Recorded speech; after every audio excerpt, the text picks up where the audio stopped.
स्वागत है डियर शिक्षा चैनल पर। जैसा कि आप सब लोगों को स्वागत है हमारे चैनल पर दोस्तों।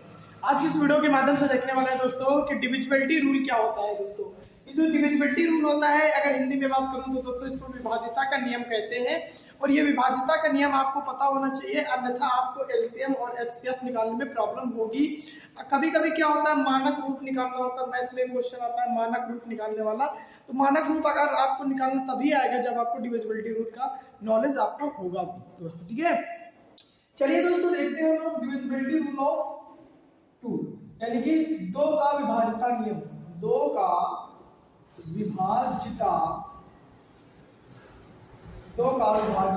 नियम, यानी कि दो का विभाज्यता नियम क्या होगा, टू का डिविजिबिलिटी रूल क्या होगा। तो देखिए दोस्तों, दो का विभाज्यता नियम क्या होगा। सबसे पहले आपको पता होना चाहिए सम संख्या क्या होता है।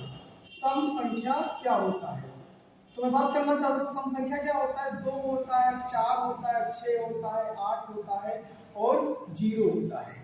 अगर ये संख्या आपके किसी डिजिट के नंबर में लास्ट में आता है तो समझ लो सम संख्या है। कैसा संख्या है दोस्तों, वो सम संख्या है। ठीक है, जैसे बात करें यहाँ पर हम लोग 24, तो 24 इकाई अंक क्या है, इसमें 4 है, तो ये क्या है, सम संख्या है। क्या है ये, सम संख्या है। ठीक है, अगर मैं बात करूँ एक एग्जाम्पल और ले लेता हूँ, दूसरा एग्जाम्पल अगर मैं बात कर दूं 21, तो इसके लास्ट में 1 आया है तो ये सम संख्या नहीं है। ये क्या है, सम संख्या नहीं है, सम संख्या नहीं है। ठीक है, तो आप सब लोगों को ये पता चल गया कि सम संख्या क्या होती है। सम संख्या वो संख्या होती है जो 2, 4, 6, 8, 0 इन संख्याओं को हम लोग क्या कहते हैं दोस्त, इन संख्याओं को हम लोग कहते हैं सम संख्या। क्या कहते हैं, सम संख्या कहते हैं। ठीक है, इनको इंग्लिश में हम लोग क्या बोलते हैं, तो सम संख्या को दोस्तों हम लोग इवन नंबर बोलते हैं। क्या बोलते हैं, इवन नंबर इंग्लिश में बोला जाता है। आप सभी को ये चीज पता होनी चाहिए, सम संख्या को इवन नंबर कहते हैं। क्या कहते हैं, इवन नंबर कहते हैं सम संख्या को। ठीक है, तो दो का विभाज्यता नियम यानी कि डिविजिबिलिटी ऑफ टू का रूल अगर लगाएंगे तो उसका टू का रूल क्या होता है, इसको हम देखेंगे। ये चमक रहा होगा शायद आपको ये चीज, थोड़ा एक मिनट। ठीक है, ठीक है, दो का विभाज्यता नियम क्या होगा देखते हैं हम। इधर देख लेते हैं, जैसे कि आपके सामने कोई नंबर लिखा है 7, 5, 6, आपके सामने ये संख्या लिखी 756। क्या लिखी, 756। अब आपको ये बताना है ये जो 756 है 2 से विभाजित है कि नहीं, यानी कि 2 से ये पूरा पूरा कट जाएगा भाग देने पर कि नहीं। तो मैं आपको बताता हूँ दोस्तों, आप इसको बिना भाग करे कैसे जानेंगे। आपको क्या करना है, इकाई अंक यानी कि इकाई का अंक देख लेना है कि ये सम है कि नहीं। अगर सम होगा, हाँ ये क्या है, सम है। ये क्या है, सम है, कि 2 से विभाजित होगा। क्या होगा, 2 से विभाजित होगा, 2 से विभाजित होगा। ठीक है, देखते हैं विभाजित करके। ठीक है, हम 756 को यहाँ लिख लेते हैं 756, और इसको जब हम डिवाइड करेंगे किससे, से 2 से, 2 क्या है 6 होता है, 1 बचा, 2 सब 14 हो गया, यहाँ से 1 बचा और 2 8 16 हो गया। देखिए आप पूरा पूरा देख पा रहे हैं कि पूरा पूरा क्या हो गया, डिवाइड हो गया, यानी पूरा पूरा कट गया। तो आंसर इसका क्या आ गया, 378। तो ये क्या है, डिविजिबल है, यानी कि 2 से ये कटने वाली संख्या है। ठीक है, जैसे क्वेश्चन बात करें, अगर हमको चेक करना 3 का डिविजिबिलिटी रूल क्या होता है। 3 का डिविजिबिलिटी रूल यानी 3 का विभाज्यता नियम, 3 का विभाज्यता नियम। तो दोस्तों 3 का विभाज्यता नियम क्या होता है, आप थोड़ा इस पे गौर कीजिएगा। 3 का विभाज्यता नियम, अगर कभी भी आपको 3 का विभाज्यता नियम निकालना है दोस्तों, तो उसके लिए क्या करना है आपको, जैसे कोई अंक लिखे जाते हैं, जैसे कि आपके सामने ये अंक लिख दिया गया है बड़ा सा। ठीक है, ये अंक लिख दिया गया, अगर इसको पढ़ने की कोशिश करते हैं तो कितना पड़ जाता है, 34,312। क्या पड़ता है इसको, 34,312। अब इतनी बड़ी संख्या अगर 3 से हम डिवाइड करेंगे तो हमें ये कैसे मालूम पड़े कि ये 3 से कटेगा कि नहीं। तो इसको करने के लिए हमें क्या करना पड़ेगा, डिविजिबिलिटी ऑफ रूल 3 देखेंगे क्या होता है। देखिए सभी अंकों को आप आपस में जोड़ लीजिएगा, सभी अंकों को आपस में क्या कर लीजिएगा, जोड़ लीजिएगा। ठीक है, देखिए यहाँ 4 और 3 कितना होता है, 7, 7 और 3 कितना होता है, 10, 10, 1, 11, 11, 2 कितना होता है यहाँ पर 13। ये बताइएगा जो 13 है, क्या 3 के पहाड़े में 13 आता है, तो 3 के पहाड़े में 13 नहीं आता है सर। तो यहाँ पर ये क्या है, 3, ये जो नंबर है ना 34,312, तो 3 से विभाजित नहीं है, 3 से विभाजित नहीं है। ठीक है, अब कहेंगे सर ये 3 से विभाजित कब होगा, तो 3 से विभाजित वो संख्याएं होंगी अगर जिनका अंकीय योग 3 से कटने वाला होगा। जिनका अंकीय योग क्या होगा, 3 से कटने वाला होगा। आइए देख लेते हैं, यहाँ पर देख लेते हैं। जैसे मान लीजिए हमारे पास 54 है, क्या है 54 है। अब हमें ये चेक करना है कि 3 से कटेगा कि नहीं, तो आपको क्या करना है, इनका अंकीय योग कर लेना है। क्या करना है, अंकीय योग, यानी 5 और 4 कितना होता है, तो पाओगे सब 9 होता है।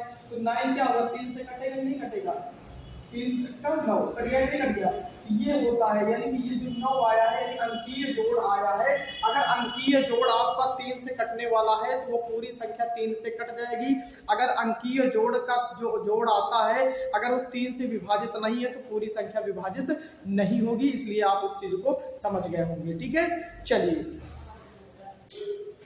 अब देख लेते हैं हम लोग डिविजिबिलिटी ऑफ 4, यानी 4 का रूल क्या है। डिविजिबिलिटी 4 क्या है, यानी कि 4 का विभाज्यता नियम क्या है।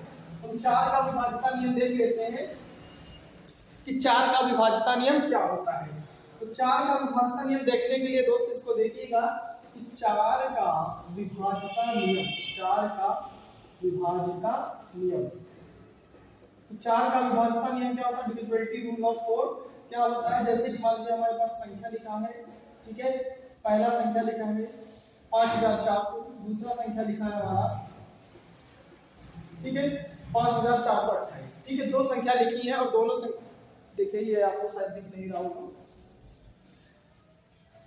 यहाँ लिख देते हैं। दूसरा संख्या हमारा लिखा है 5428, क्या लिखा है 5428 लिखा है, ठीक है।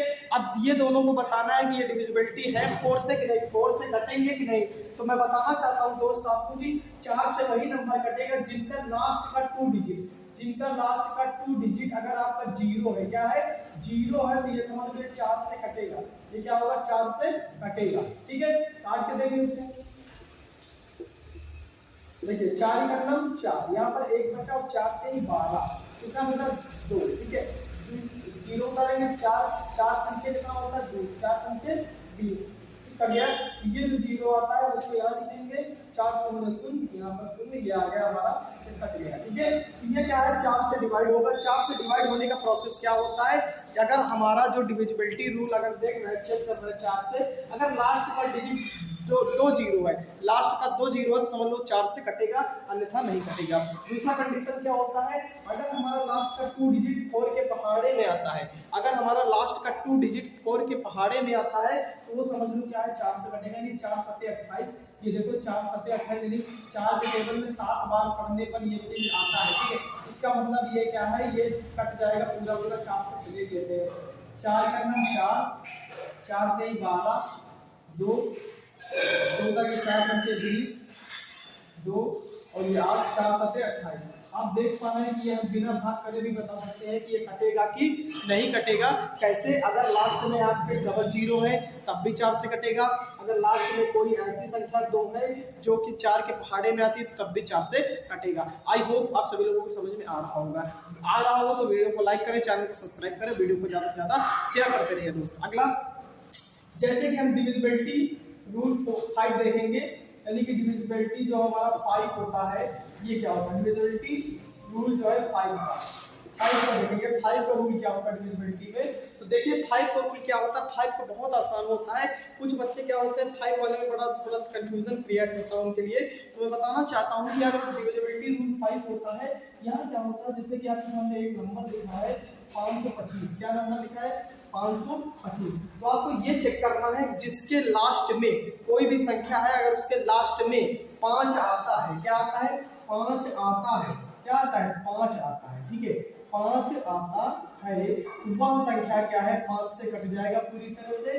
दूसरा एग्जांपल समझते हैं, जैसे मान लीजिए 540 लिखा है, तो आपको ये याद रखना है जिस संख्या के लास्ट में 0 हो, क्या हो 0 हो या फिर 0 आता हो, ये दोनों संख्याएं क्या होती है, मतलब दोनों कंडीशन क्या होंगे 5 से कटेंगे, दोनों क्या होंगे 5 से कटेंगे। आप सब लोगों को ये चीजें समझ में आ गई होंगी, ठीक है।